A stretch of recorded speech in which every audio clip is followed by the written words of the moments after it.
Hi everyone, welcome back to Mindship Special Ed channel, where we explore real conversations, challenges and solutions in the world of education or special education specifically.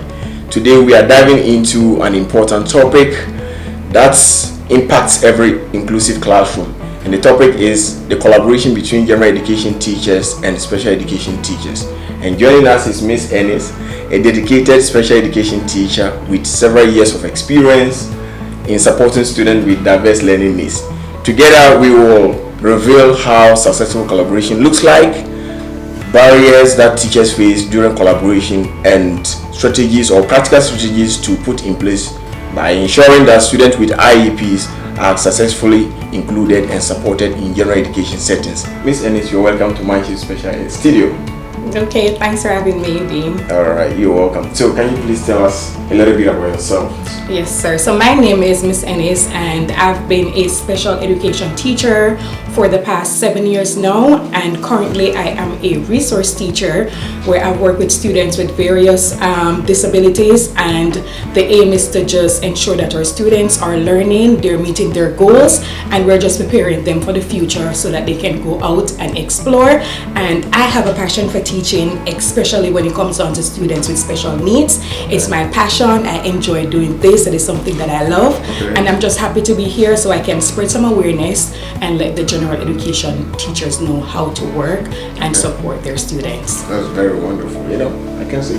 Yes, sir. Yeah. Looking at the years of experience that you have been serving in this field of ours, I can see that you are highly experienced in that, and I'm very happy to have you for us to have this discussion. Yes, right. So, based on or from your perspective, what does true collaboration between general education and special education teachers looks like?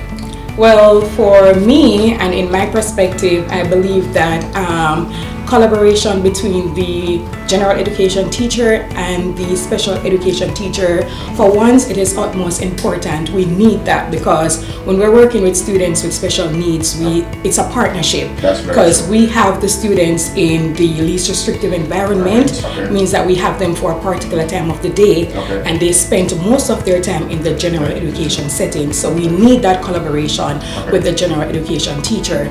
So in my perspective, I believe that having a shared goal with the student in mind is one of the ways to go.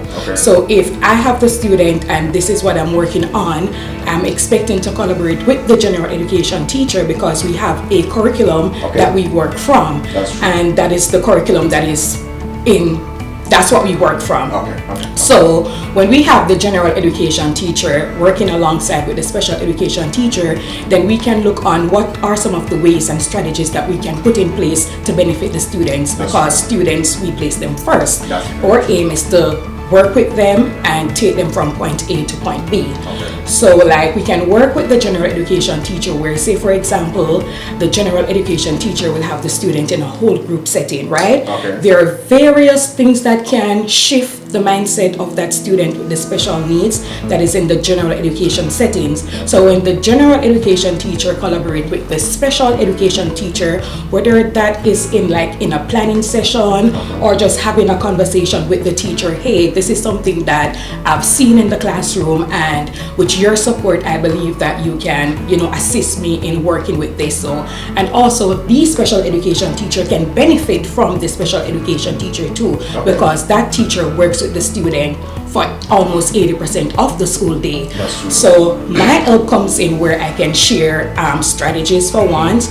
We can let them know how the accommodations work. So we set out based on our observations and the IEP, we can say, all right, then we believe that these accommodations can best support the student, whether it is oral administration, whether it is extended time, whether it is preferential seating. This is what we believe that can help the student. Now, when the child is in that classroom and the teacher is providing the student with the accommodation based on the gen ed teacher reflection, observation, then the teacher can come back to me and say, hey, Miss Ennis, I've done this and I believe it is working, or if it is not working, what next can we put in place to support the student? So it's all about having open conversations, and having, when you have mutual relationship, it goes a long way.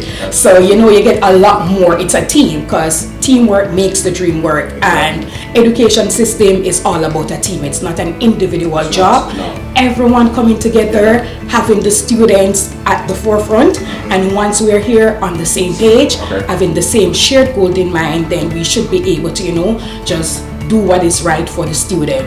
Having the skills, having the strategies, having the accommodations, modifying the lesson, do differentiated instructions to just meet the need of the student. And I believe that is something that we can collaborate on, just to ensure that our students are flourishing and they're getting whatever they need to take them throughout their environment. Exactly. From your response, you could see that collaboration isn't just a bonus, but rather help putting the right things in place in order to make sure that students are successful academically. That's right. Students are able to survive academically. Right. Yeah. Yes, sir. So what are some of the misconceptions that general education teachers have about the role of resource teachers or special education teachers? That is a big one. So in my years of teaching, I believe that lack of awareness can cause certain misconception in the education system. So for once, ensuring that the general education teacher know what we're about, then at least their perspective can shift. Because in my years of teaching, I've seen where some general education teachers believe that we're just aides in the classroom. So they're thinking that we are paraprofessionals. So we just, sit with the student, help them with their work. And we are certified teachers. We've been to universities. We have done the same thing. We've been through the same steps that they've gone through to become a general education teacher. It is not different for the special education teacher. Even so, we have done more, because we have students with various disabilities. It's not just regular kids or atypical students are working with. So we have to explore various strategies to ensure that we're meeting the needs of the students. So one misconception is that they're thinking that we're just shadows or aides or paraprofessional and not seen us as certified teachers. Because even though you're a special education teacher, you can still teach a regular student. Yeah, that's very true. Yes, so another misconception I've seen myself in the resource setting is that they believe that we work with students who are behind. And when they think about students with special needs, they're just thinking of the disability at the forefront. They're thinking that they're not able to, they can't make it, they can't do this. It's just what you can't do, what you can't do. But in my years of experience and throughout my studies and everything, special needs doesn't just mean that you have a disability and you're lacking. We have students who are gifted and talented, right? They have a disability, but they're gifted in certain areas.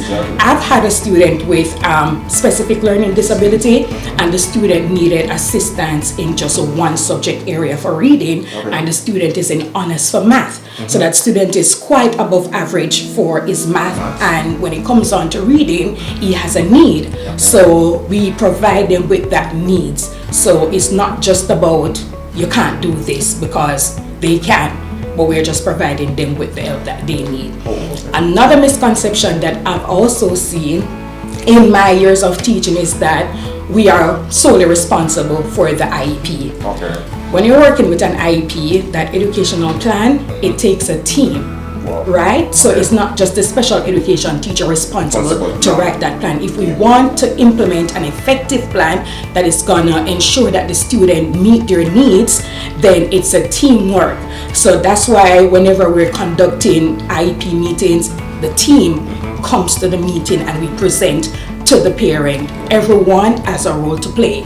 When we have our IEP meetings, we have the school psychologist, we have the general education teacher, we have our administration, sometimes we have the school counselor in terms of the students as a behavioral plan. Then we will invite specialists to the meeting as well. If the student have a need in speech and language, we have the we have the speech and language pathologist at the meeting as well. So everybody has a role to play in that IEP. So it's not just, oh, I believe that this is what I want for the student and I'm just going to write this in. And data goes a long way. That is key.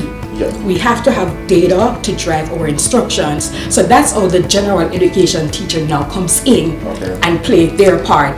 What are some of the data that you have used? The counselors, we can say that, all right then, let us see how the students have done on their MAP testing, how have they done on their state testing, their benchmark testing. Show me some of the in-class assignments you have given that student to do. Let me take a look at the results and see the area that the child is lacking on. And then when the child comes to the resource settings now, then I can provide tailored strategies to meet their needs based on the area that they shows that they have a challenge with.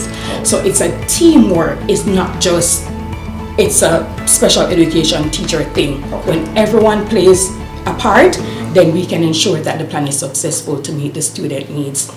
And also another misconception I've seen is that the special education teacher is able to fix the child.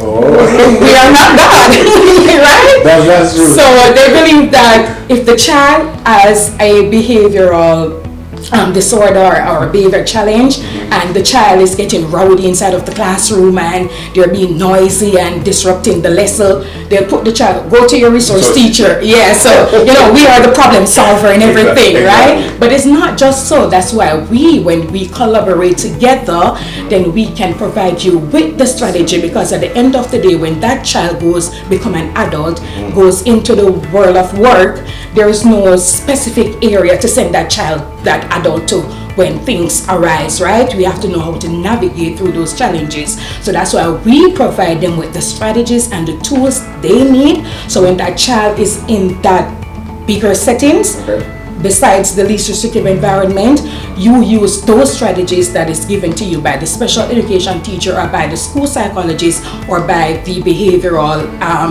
interventionist, and you use those strategies, you put them into place and you work along with the students. And if it's not working, we have conversations. We're in the school building, we're not hiding. You send an email, hey Miss Ennis, I would like to meet with you. We need to have a conversation about this child or the strategies that we've been using to see how best we can navigate through things to better support the student. So it's not just a resource teacher, fix it. We can't fix a child. It's a teamwork again, and everything we say, it boils down back to teamwork. Everyone is needed on the team to support the student.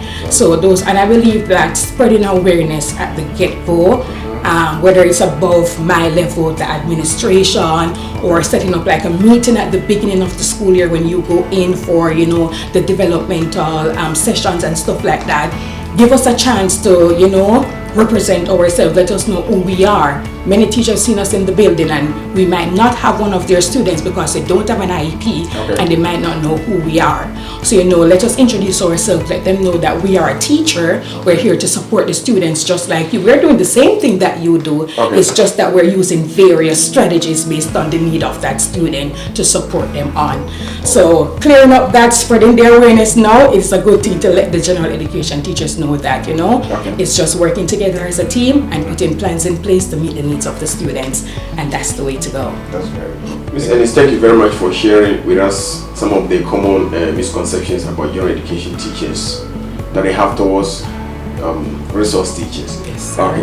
All right. So let's look at how do you typically plan and communicate with general education teachers. So let's look at some of the effective strategies that you have used or methods that you have used to communicate with them successfully. Alrighty, so for me, some of the ways that I've used to communicate, there's not much time throughout the school day that you get to plan, collaborate with the general education teachers. However, you still have to make something work. That's true. So for me, what I've tried or what is given to me is that I will do check-ins. So for me and how my schedule is, I have my planning time in the morning, and that will be home-based time for the general education teachers. So that will give me some time where I can step in, have brief conversations with them. How does this work out with this particular student? Is there something that you'd like for me to try when that student comes to my classroom? throughout the school day. I agree with you. So yeah, so that gives us a little bit of flexibility to have that face-to-face conversations with the teacher. Another way we use Google Docs. So we have like a check-in, check-out forms that we will send to the general education teachers. And because my planning time again is in the morning, I use that opportunity to send reminders to my teachers to let them know that, hey, remember that you have the check-in, check-out form to use throughout the school day. You know, whenever you have the student in your possession, then you can, you know, use the form to document, and then throughout my day, then I can check to see what you have put there, and I can find some ways, some strategies to implement what you have written on that document. So we use the Google Docs because, you know, we can always go back to it. If you use like hard copy, that can be misplaced and stuff like that, and we need the data because data is what's going to drive our instructions for effective results. So we use the check-in, check-out form on Google Docs. Another way is that we are added to our general education teachers Google Classroom. So I am a part of the ELA, the SCI, all core content classes. I'm a part of the classroom. So again, it brings us back to the curriculum, right? It's one curriculum we use for the grade level. Whatever is taking place in that classroom, then I can quickly tap in to see what this teacher has scheduled for the week in their Google Classroom.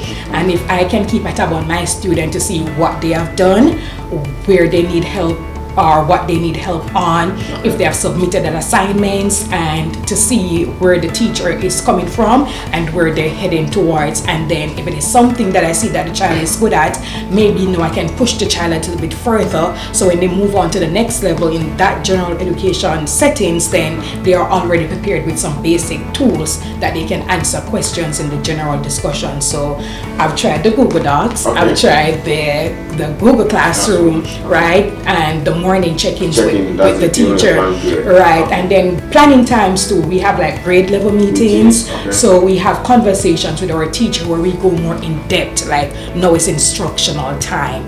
Now we're going to talk about how we're going to drive and how we're going to push instructions a bit further than where they're coming from.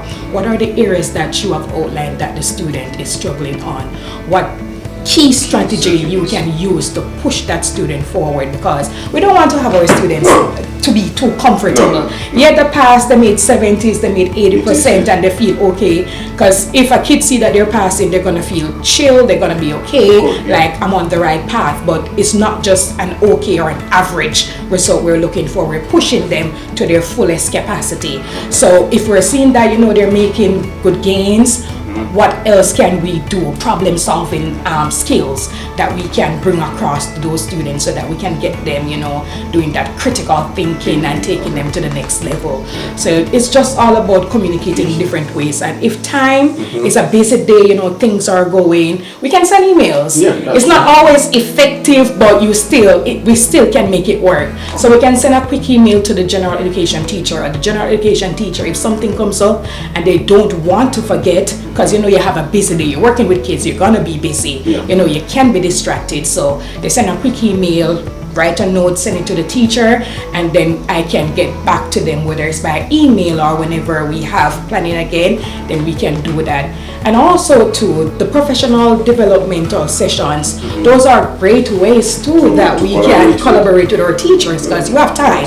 During that, there's time that you can have conversations, you know, set things out at the beginning. When you meet at the beginning, set the plan, identify the areas of needs, and put the strategies in place from the get-go, then it can give you a smoother execution as you go throughout the school year, so that you can solve for those students. So those are some of the ways that we communicate with our teacher. And then any other ways means possible. I mean, just a quick talk at lunch, you still get something. Sometimes even, you know, that's why it's good to go to school early sometimes. You know, some of the general education teachers normally go to school early. I think, or let me just say all the teachers.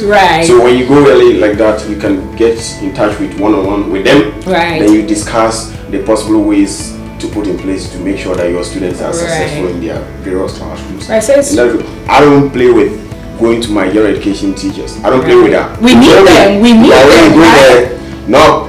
They're Mr. Day. I'll say, oh yeah, they're needed. Particular students. They're important. They're a part of the puzzle. So without them, we cannot drive instructions. We need their support because they help us to make our students better. So we need them. All right. So let's look at some of the challenges that you face when you are trying to collaborate with general education teachers. Let's look at some of the challenges. Yeah, I do face challenges, to be honest, and one of those challenges could be it could be a misconception of how to bring across or implement the accommodations inside the classroom. For one, some teacher, not all, because some teachers are willing to do whatever goes above and beyond for the student, while you have the other who doesn't understand. I'll put it that way because that you're a teacher and your job is to serve your students the best way possible. So it's the misconception where they don't understand the accommodation. And they believe that they don't see the need of doing this, or my class is too big, I don't have the time to sit with this one particular student, I don't see the need of it. No, on the other hand, I'm a special education teacher, and an accommodation is a law requirement. So it's not something that, I came up with that this child need extended time to do their written assignments. There is a need. That child struggles to write and stuff like that. That child probably have an occupational therapy that is listed in the IEP, so he needs extended time to do and written assignments. So it's not something that I come up with. Some general education teacher might not see the need of it, however it is required by law, and we have the documents. Then we go back again to data. We have the data to prove that the child needs this accommodation, hence why it is listed on the IEP. So if I understood this specifically, you are saying that one of the challenges that you face is misunderstanding of the accommodations and modifications, right? That's right. So they can. So how do you address that? So then again, if say for example the teacher does not think that the child or the student needs the accommodation, and based on my observations, based on evaluations, based on the data that we have gotten and we have created and stuff like that, that's what we have seen, and we say that the child needs this. So if you, on the other hand, the general education teacher, believe that the student doesn't need this, it's not just your words, but we need proof, we need paper trail, we need the evidence, we need the data. So what data do you have to support to say that, all right, then if we need to present this to the parent, again, the IEP is a team document. If you don't believe the child needs the accommodation, because sometimes they have grown out of it, and we've seen improvement, and we can modify the IEP, we can amend the IEP and remove the accommodation. Again, we need the data to prove that. We can't just say that, hey, it doesn't need extended time again, we're just going to remove it. No, the parent is going to say, why do you believe so? I think he needs it. So tell me why.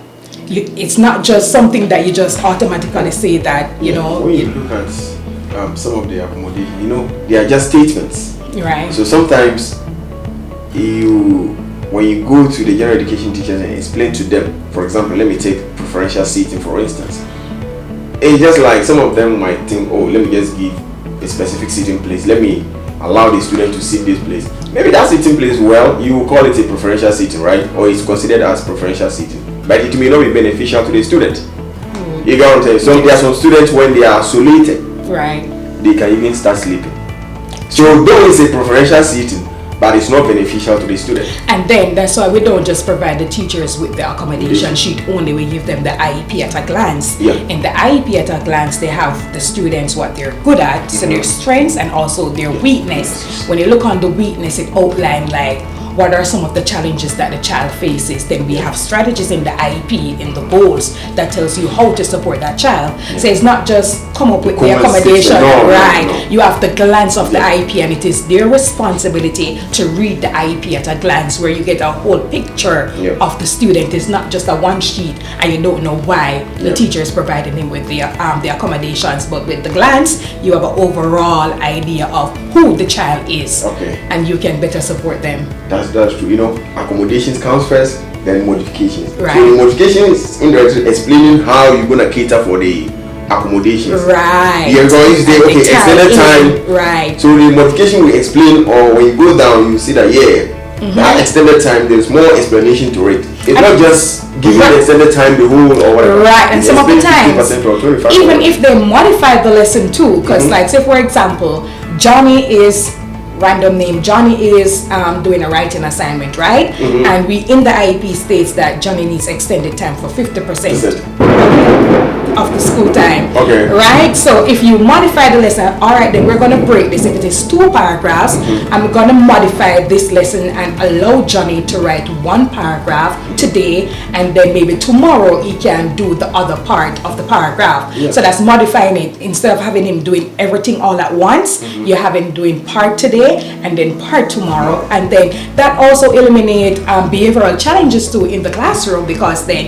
if it is too much, now Johnny's going to be flustered, then Johnny's going to start disrupting the classroom. So once we understand our students' needs and we can do the differentiation in our plan, then we can eliminate certain challenges that may arise in the classroom. And the that just confirmed what you said. I was scared. I know, yeah, so that is it. You know, so and you see all these things that we are talking about, you can realize that students, they really need a team that will help them to survive academically, not just one individual in the educational sector. Or everybody plays a major role in their journey. Yeah, so that is why this discussion is very important. Yes. And we are here to remind each and every one that every student deserves a team that believes in them. Right. That's putting the child first, supporting them. Yep. You know. So that is it. You know, Ms. Alice, thank you very much for sharing with us your experiences and your insights today. We are really appreciative, and we are glad to have you. And you know, looking at all the responses or submissions that you've given to us today, you realize that collaboration isn't just a bonus, but rather helping students to succeed academically. Right. So, but before we bring this discussion to an end, do you have any question for me? I think so. I do have a question. I was elated when you extended the offer for me to be a part of your podcast and sharing my knowledge about, the resource teacher and what's our role and responsibilities and being in this field. But my question to you is, what drives you to create this podcast? Because special education, students with special needs, is a sensitive topic to many. So I'd like to know what drives you to create this podcast and, just to share what special education is about and how teachers can come about and work with students and bring them forth. Thank you very much for your question. All this thing, the rationale behind this podcast is just to create awareness and also to educate a lot of people about the misconceptions that they are having towards students with special needs, and also we those that are providing services to students with special needs. And also to let them understand that students with special needs, they are more than the word talented. Right. It's just one way or the other that the person needs extra support. Right. That does not mean that the person is academically slow. I would like to use that word slow, but maybe the person is not good or smart or something like that. But guess what? They are very, very bright. Right. Working with them, that is where you get to know. Right, and they have taught me a lot too, working with them in the classroom. There's so much that you learn from them as well. So I don't see them any less than who they are. I don't try to compare them with other students. I just see them as a child that needs my support, and that will do whatever it takes to ensure that they receive the education that they need to survive. Would you believe that this podcast, there was a day I discussed this podcast with a group of my students, and one of them said, Mr. Dean, you're doing a great job. All that you need to know and also put in place is to be consistent. Right. Will you believe that one of my students told me that? And that is always at the back. When I say consistency is the key. That's right. There we go. Exactly. Right. All right. So this is Dean on the Mindship Special Ed channel, reminding you that every student deserves a team that believes in them. Until next time, please stay connected for more content like this, and don't forget to subscribe. Thank you.